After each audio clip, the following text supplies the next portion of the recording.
So that's kind of what I'm looking at right now. Pretty nice, huh? Not too shabby, folks, not too shabby. I am blessed. I do live in a pretty extraordinary city of Vancouver, Canada, British Columbia. And if you're not from here, well, I only have one piece of advice for you. Get on your bike, come down here and have a look. All right, come down and have a look. It is beautiful. Everybody I know who's ever been here tells me they love it, no matter where they're from. And hey, I gotta tell you, Vancouver is flypaper. What I mean by that, I came here for 3 years. That was 28 years ago. It's flypaper. You land, you get stuck.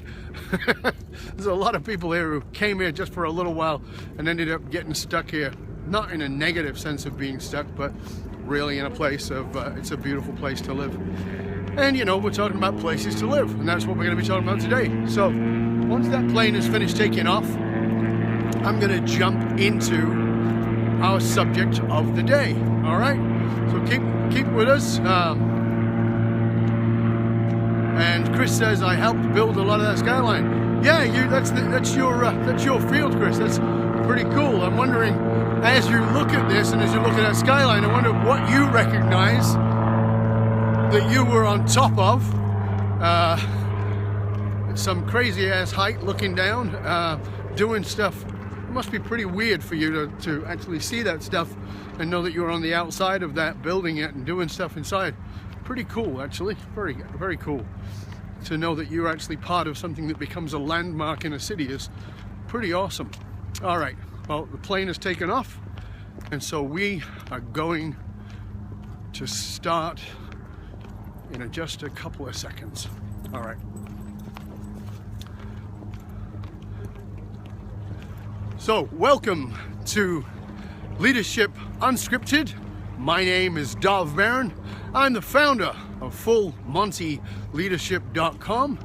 I'm also a contributing writer for Entrepreneur Magazine, Medium, 34 Strong, and about 7 or 8 other outlets, as well as writing for LinkedIn and other places. You can find me, of course, on Twitter at @TheDovBarron.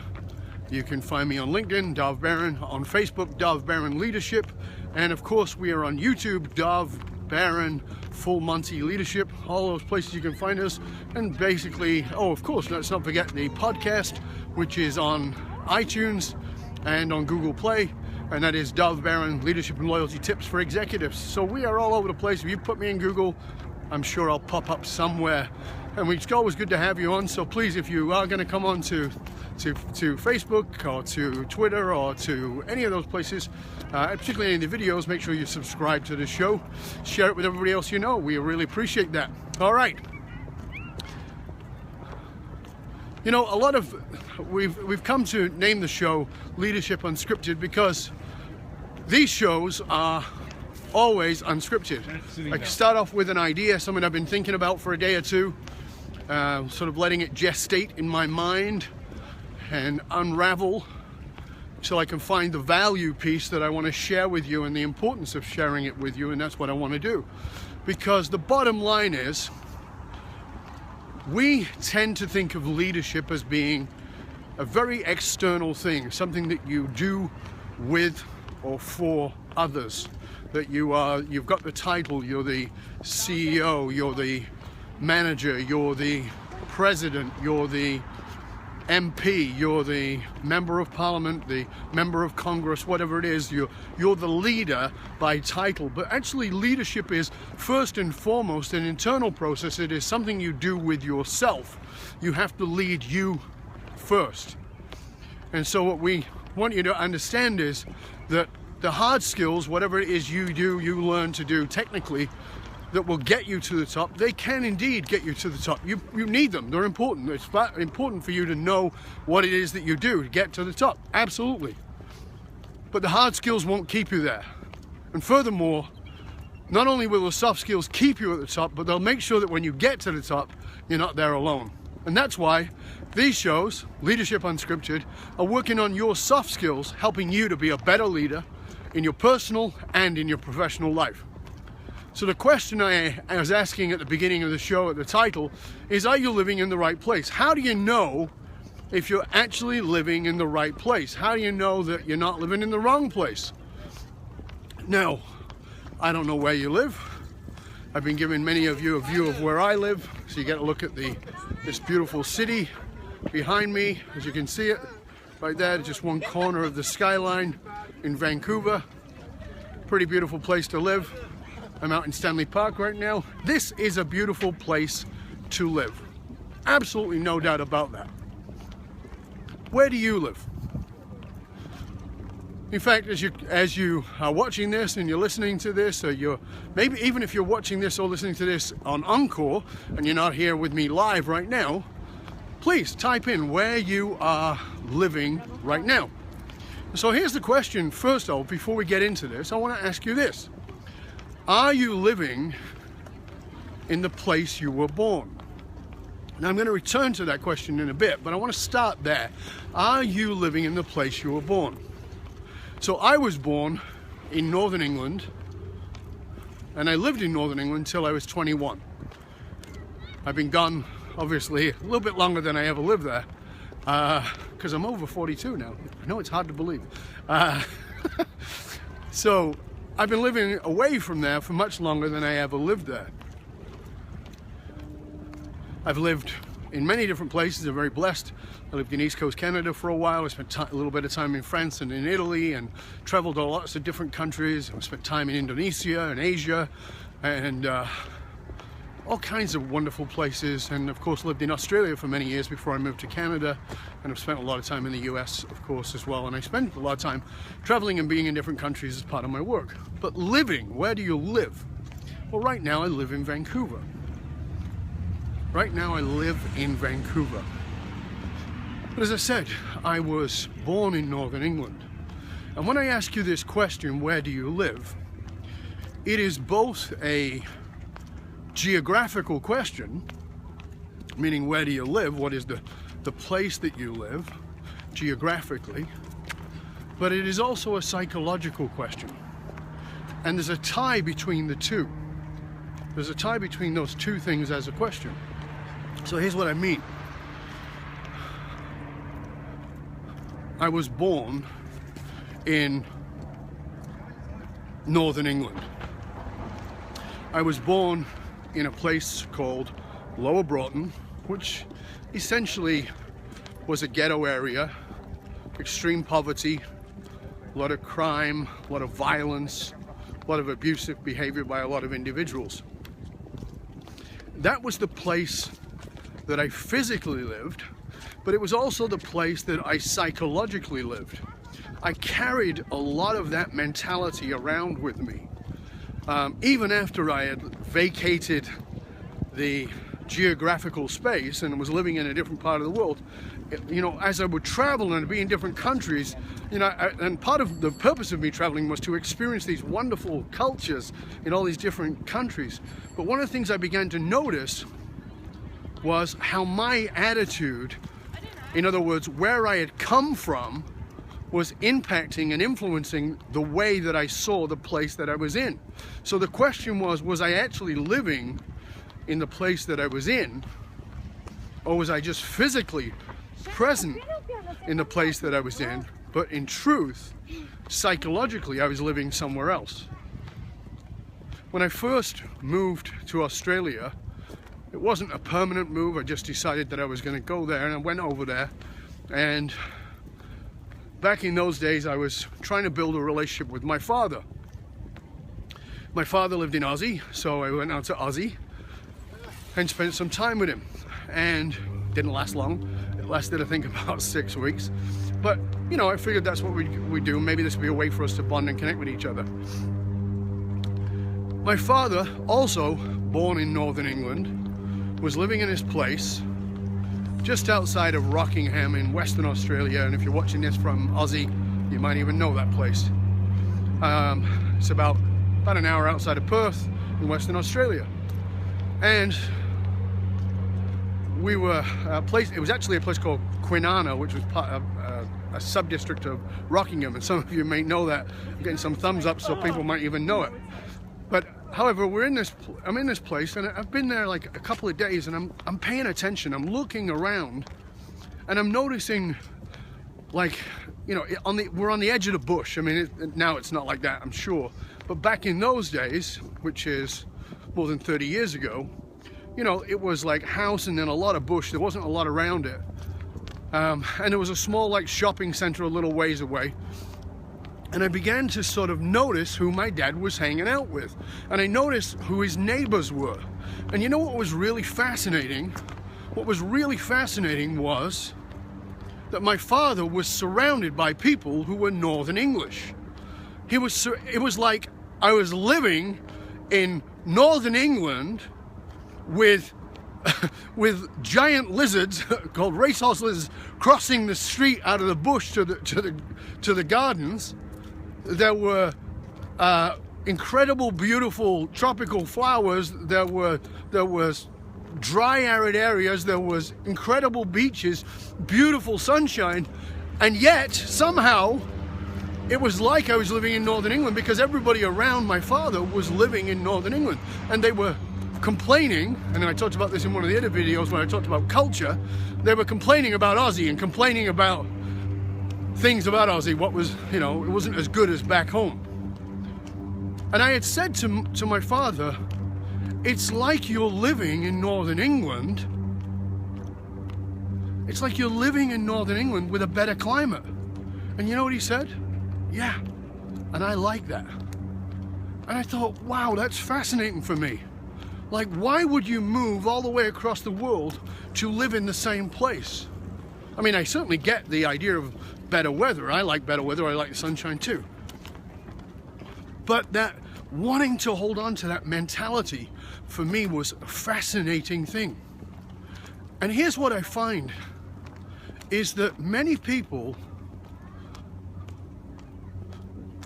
where they're living geographically is kind of irrelevant to where they're living psychologically. Where they're living psychologically is in their past.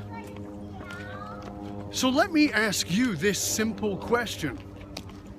The question is this: where is your psychological, where is your emotional home? I really want you to be honest with yourself about this. This may be a very difficult question for many of you to answer, because it's going to really challenge you to step up and own the truth. But where are you psychologically calling home? Where are you emotionally calling home? And you know, some of you will say, well, back with my family, back in the old country, whatever the old country is for you, or whatever it might be. But that's not what I'm actually asking you about. I'm asking you this question: what is the dominant emotion that you feel? What is the dominant emotion you feel? Now, let me be really clear here with you. What is the dominant emotion you feel? Not the one you necessarily express, not the one that necessarily everybody else would say, but the one that is that undercurrent. So I'll help you out. For probably till I was maybe 33, yeah. Until I was 33, I didn't know this, so you should be aware, be clear. I didn't know this. Now, again, I started my personal work on myself, so I put myself into therapy at 19. This is a kid living in a ghetto, and I put myself into therapy. The therapist was like, why are you here? Who sent you? Did your doctor send you? No, I just noticed something, you know, something I need to get right, and something there's more to life than this, and this is not enough, and I would need to understand whatever that is. She was amazed that I would even want to do that, but I did. So I've been in the process a long time, you know, and here I am at that point, 33 years old, and I begin asking myself this question: emotionally, where do I live? Where is my emotional home? And I was shocked when I really got honest with myself about where my emotional home was. Because my emotional home was in anger. That was my emotional home. That was the place that I rested my head every night. Not every night, but most nights. That was the place that I would wake up into most days. That where I was living was in a state of low grade, anger. So I'm asking you to be really honest with yourself. You don't have to be honest with me. If you want to type it in, you want to share it with others, that's important, that's great, because I think that there's a great power in you stepping forward and owning something, because once you own where you've been, you can own where you want to go. You can step away from it, you can get a little bit of distance from it, you can own a little more power for yourself in seeing that. So that's what I'm asking you to really look at. Where has been your home? Are you actually living in a place that's good for you, or are you living in your history, emotional history? Because I was living in anger till I was 33 years old. That was the place that and here's what I want you to understand about it. So Shah just shared, thank you Shah, she said she'd been living in frustration. That's fabulous. You see, you can't move out of a place until you recognize the place you're living in. And it's so cool that you're courageous enough to own that. That's fabulous, because that's where everything can change. You can't say, I'm going to go in a different direction, but I don't know where I am. You got to first go, okay, where am I, in order to change direction? You can't do that until then. So the fact that you own that you've been living in frustration means that you get to live somewhere else. You get to go, okay. So now every time you're going through frustration, because it's a great example and we want to work with it for a moment, is every time you're in frustration you go, oh, this is my old home.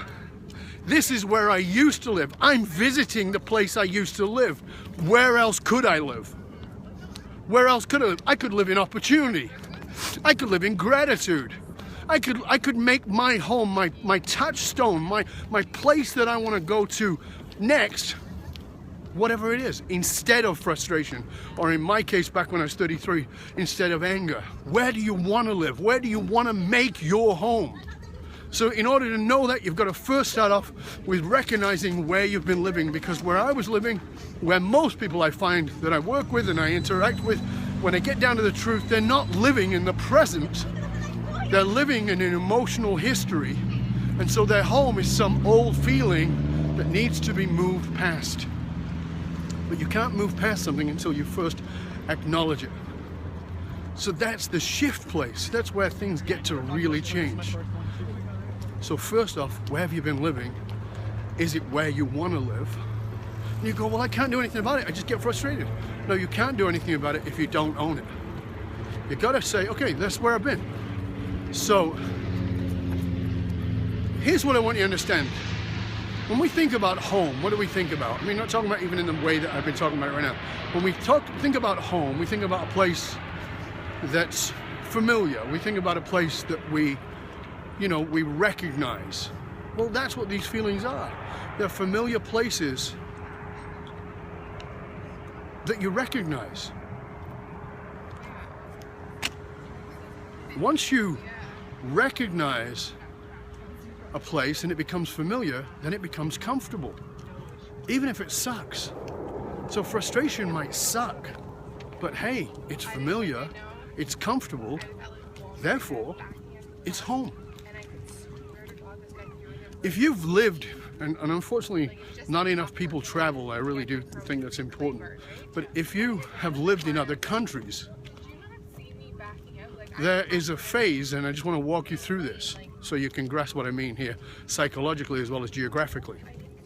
You leave the place that you live, in my case Northern England, and you go to another place. And the first place that I went to live, I went to visit other places, but the first place I went to live was East Coast Canada. I moved to a place called New Brunswick. And when I first got there, I fell in love. It was beautiful, it was magnificent. I loved New Brunswick, it was so gorgeous. I mean, it was on the edge, it was a city, but it was on the edge of a rural area. It was very nice, the people were very warm and very friendly, it was easygoing. It was so green and so very different than where I had come from in so many ways, and so as a result, I fell in love with the place. It was wonderful. What's the next stage, you think? Then you start comparing it. It's what we do, isn't it? It's what we do in all our relationships. It's what we do geographically.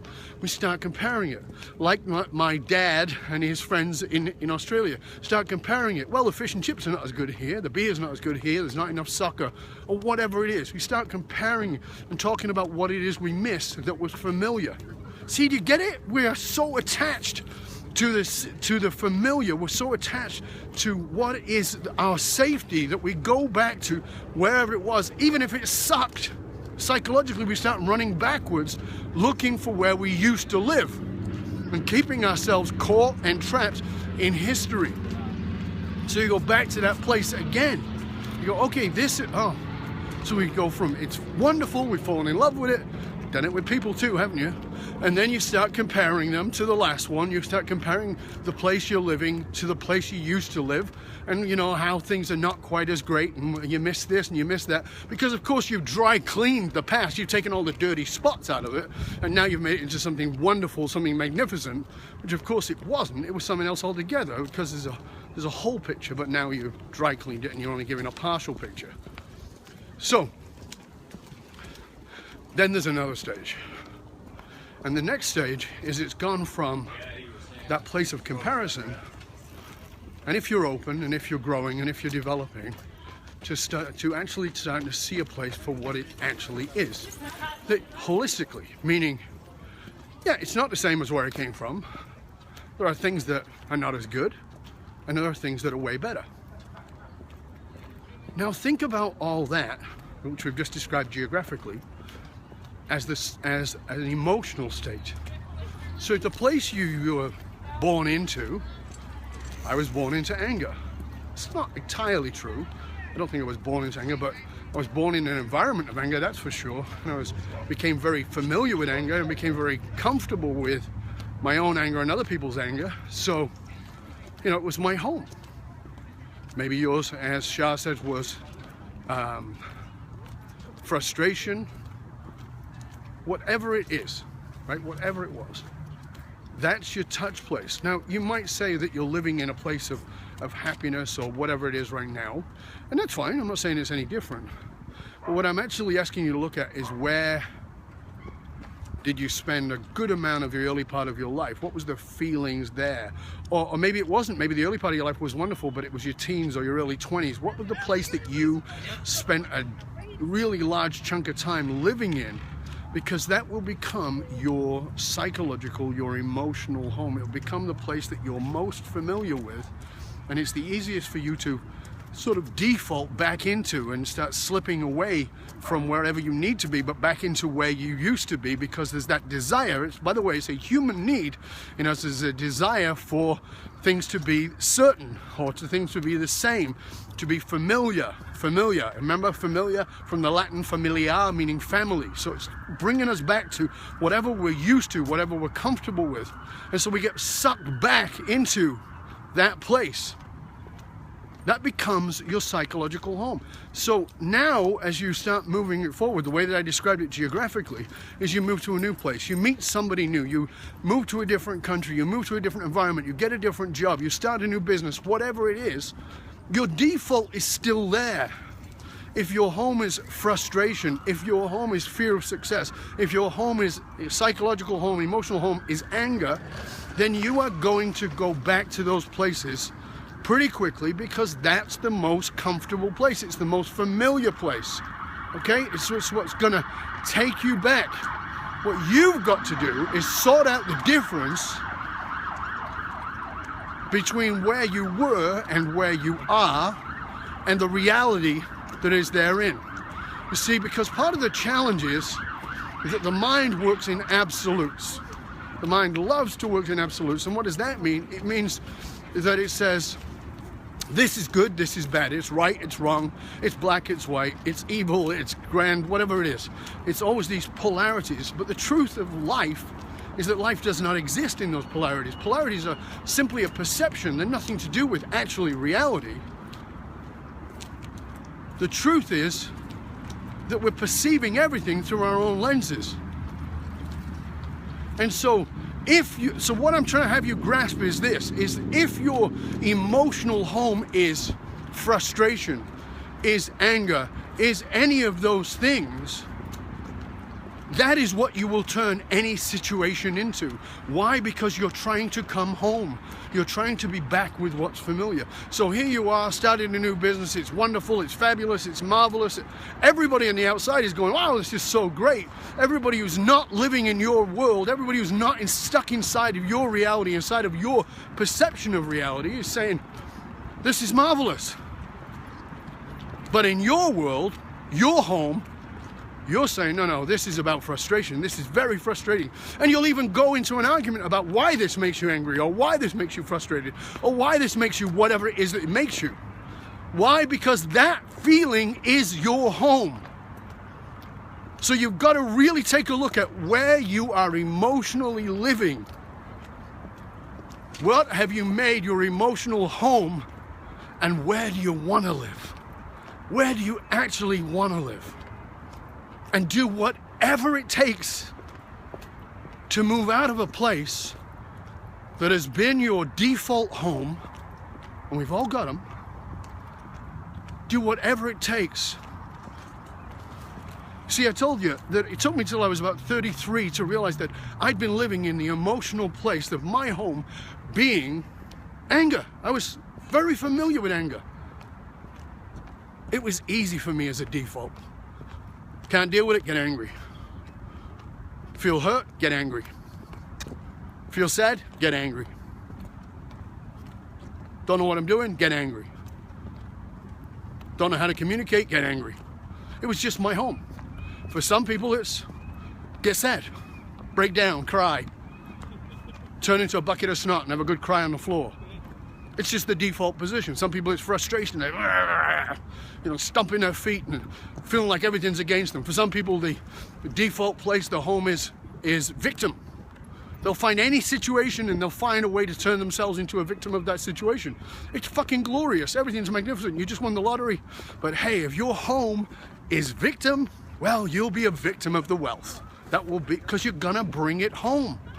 So you got to do whatever it takes to first recognize where the default home is, where you've been living, and then to actually decide where you want to live, and then do whatever it takes to get the help you can get to help you move out of that house, the house of anger, the house of frustration, the house of victim, the house of whatever it is that you've been living in.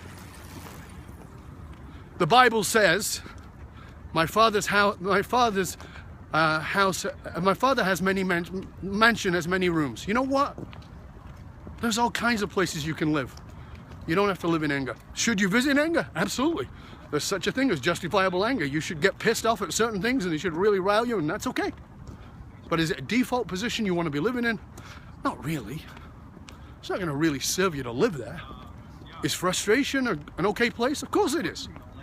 It's just not okay to live there. Is victim a place to go? Well, it's not the best place, but is it a place you can visit? Absolutely. You just can't move in. So take a look. Are you visiting, or have you fucking unpacked and moved in?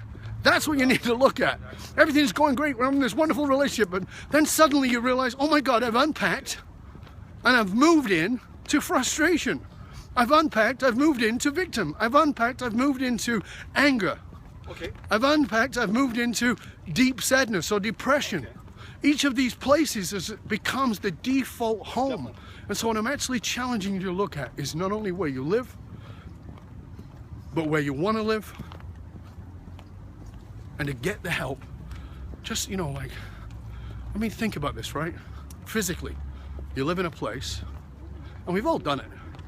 You wanted to move, you moved, and you were daft enough to try and do it on your own. We've all had that experience, where you're trying to move it all on your own. You try to pack it all on your own, you try to schlep all the gear on your own, you try to unpack it all on your own, and we've probably all done it, and it's just stupid. There's another word for it, it's just daft, it's dumb. You unpack, you're exhausted, you don't really ever feel like you got anything out of it, and you end up feeling like a victim and nobody's there for you and blah, blah, blah, and it's just a load of old crap. And the truth is that, yeah, you know what? Nobody likes moving, and even your good friends don't really like helping you move, but will they? Of course they will. Of course they'll help you move. You just got to ask. And then there's another option. There are people who will professionally move you, who are willing to professionally move you, who have great cheer about moving you. They're delighted to help move you. That's the people you need to find. So you can't move you psychologically, emotionally on your own. It's not possible, I'm sorry.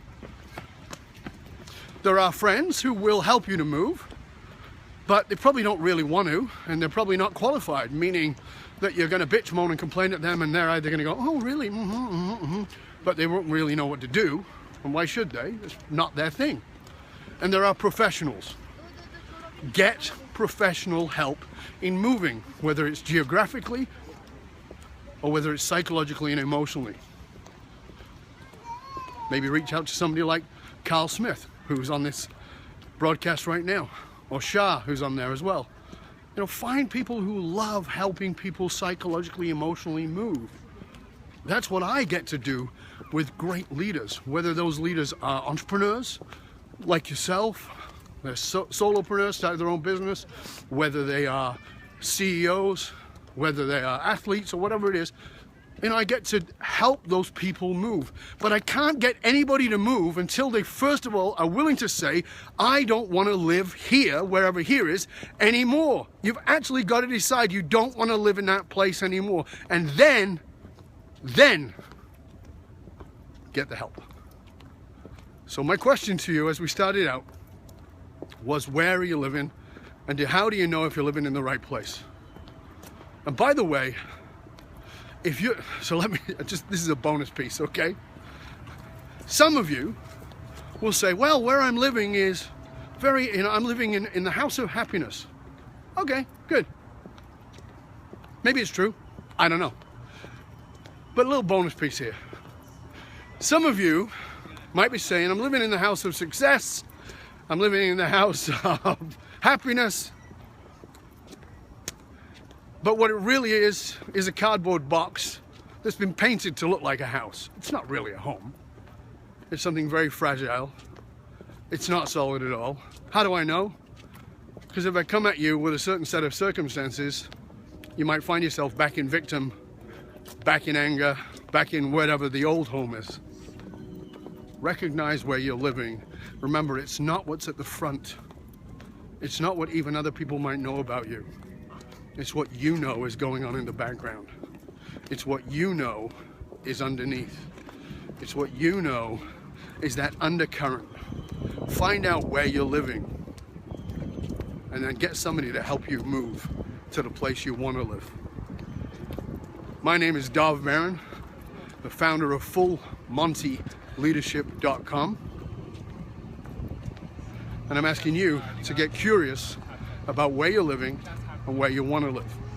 So let's find out if this has been valuable to you while you're just typing in whatever it is you want to type in about where you've been living, about where you want to live. If it's been valuable to you while you're doing all that, I'm just going to remind everybody that if you want to find out more about me, you can find out more about me at FullMontyLeadership.com. You can find me on Twitter at @TheDovBaron. You can find me on LinkedIn, Dov Baron, on Facebook, Dov Baron Leadership, on YouTube, Dov Baron Full Monty Leadership, and on iTunes, Dov Baron Leadership and Loyalty Tips for Executives. So I'm in all of those places. You can find me. I write for Entrepreneur Magazine, for 34 Strong, for Medium, and about 7 or 8 others, apparently. I'm all over the place. New podcasts, new videos every Tuesday and every Thursday. Lots of great material for you to tap into and use as resources, because the hard skills will get you there, but the soft skills are essential. They're what keep you at the top, and they'll make sure that when you get to the top, you're not alone.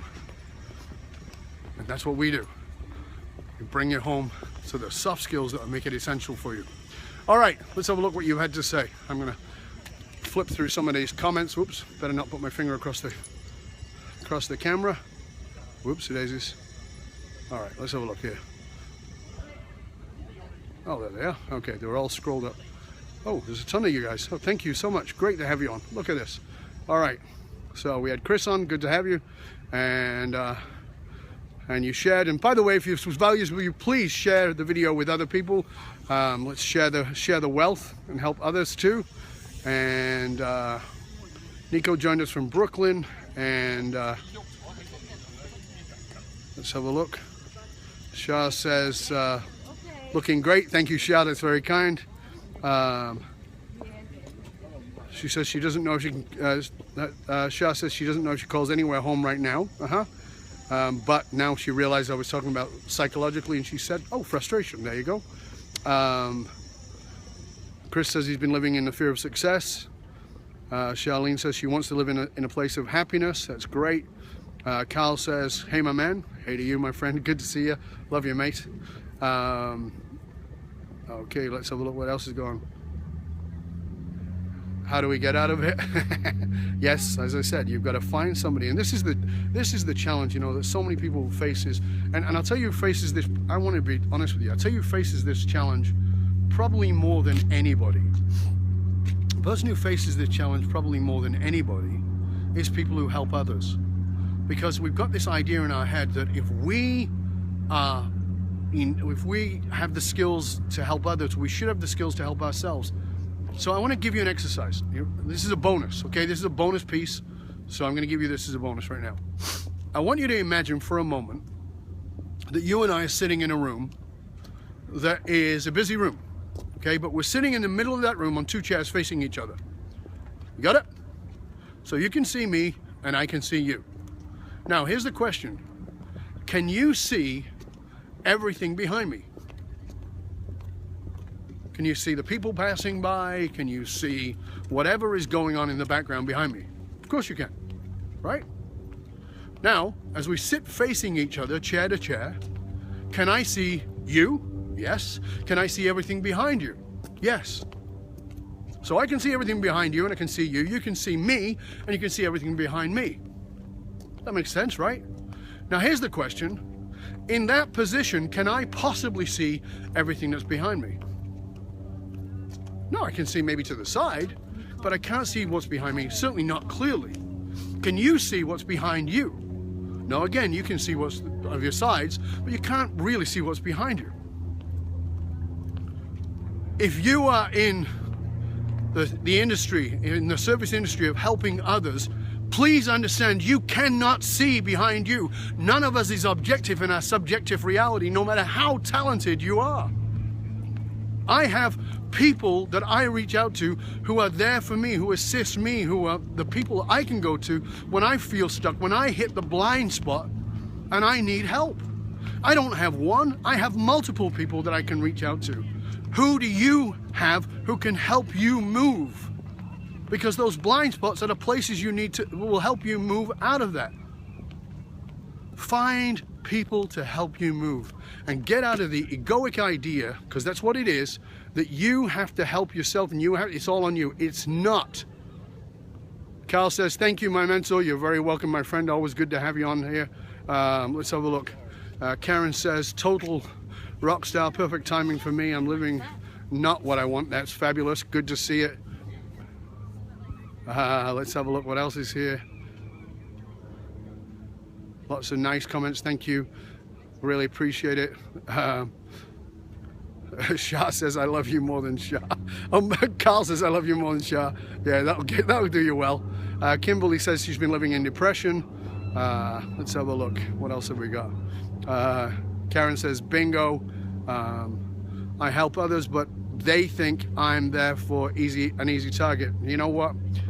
We got to get this. We got to get that. Everybody needs help. I don't care where you are. I don't care what you do. I don't care how enlightened you think you are. Nobody is objective in their subjective reality. I'm a pretty self-aware individual. I've been doing this work for a lot of years. It doesn't mean I don't need help. In fact, maybe the longer you do it, maybe the more enlightened you think you are, maybe the more you need the help. I would suggest that you do. All right, so this is Dov Baron, fullmontyleadership.com. I hope that this has been valuable to you. I hope that you've shared it with others so they can also enjoy the wealth, because this is what we're all about. This is Dov Baron with the weekend episode of Leadership Unscripted. Thank you for joining me here on the show. And I, again, ask you to stay curious, my friend. Stay curious about where you've been living and where you want to live. Till next time, Dov Baron, I am out.